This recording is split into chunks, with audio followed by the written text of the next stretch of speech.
I'm not getting rid of it. I'm sorry, Marie, I'm not getting rid of that badge. I've earned it.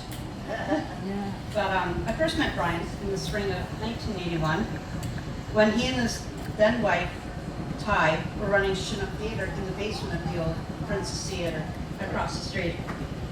I volunteered for Brian and Ty for about a year, and then all this time he's speaking about this weird vision of, for him, he wanted to call it the Fringe. I'm going, okay, whatever. You know, knowing I'm going to turn into a theater nerd later. And he taught me, he really did talk me into being his first volunteer for this, as he called it, the Fringe Theater event. We had 5 venues, 25 shows if my memory serves me correctly.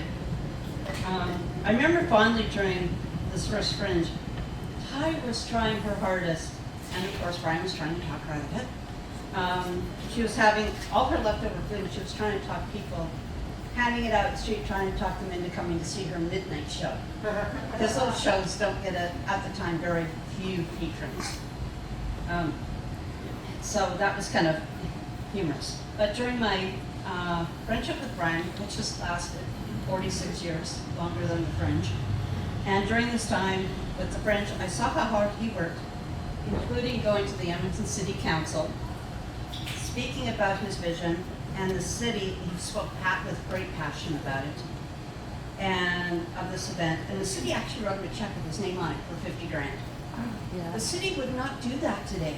You know, put somebody's name on a check and go, here you go, No. and let them walk away. No. You know. And this is a pretty darn good investment for 50 grand, I think. Smart city council at the time. Yeah. But Ryan worked so hard at times. Before we had renovated the Arts Barns into what it is, it used to be the original Plus Barns, and we had to drag and hay and stuff. And, he would actually fall asleep on the bales of hay, and we all had to learn to catch mice and stuff. Before a wonderful team decided to rebuild the bar schooner, which I think they're still paying off. I think. A little bit. I think we're paid off. I think. Yeah, we're paid off. But the Edmonton International Fringe has become, and I'm very proud to say this, the 2nd largest in the world, the oldest and largest in North America. Even through the pandemic, I think we did pretty good.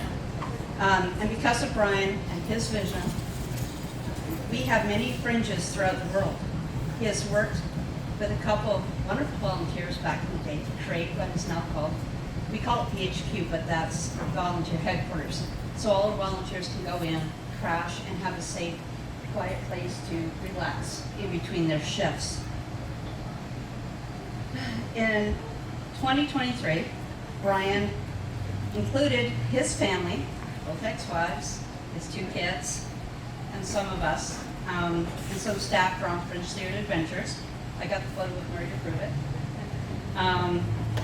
When he got his honorary doctorate from the U of A, and I think I was one of the only volunteer that came. So I felt really honored by that. The Fringe now helps, thanks to Brian, to infuse over $1 million into the community around White Ave in a 10-day period.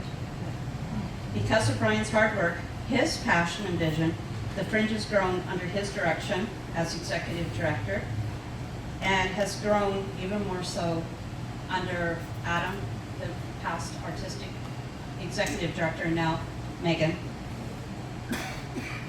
And last time I spoke to him, he said he was extremely happy when he broke the 100,000 mark in ticket sales. And then I stood next to him, and he got excited when we broke the 200,000 ticket mark in 2015. At the end of the Fringe in 1982, Brian and I sat here in this area. Remember, I was still 17 at the time, so not quite legal. We were drinking Stubbies. Remember those Stubbies? And we toasted our hard work, and then we poured out half a beer at the end because I was still technically a minor. But please, raise your drink, whatever it is. Brian, thank you for your vision and leaving a legacy we will always love to this day and forward. To Brian.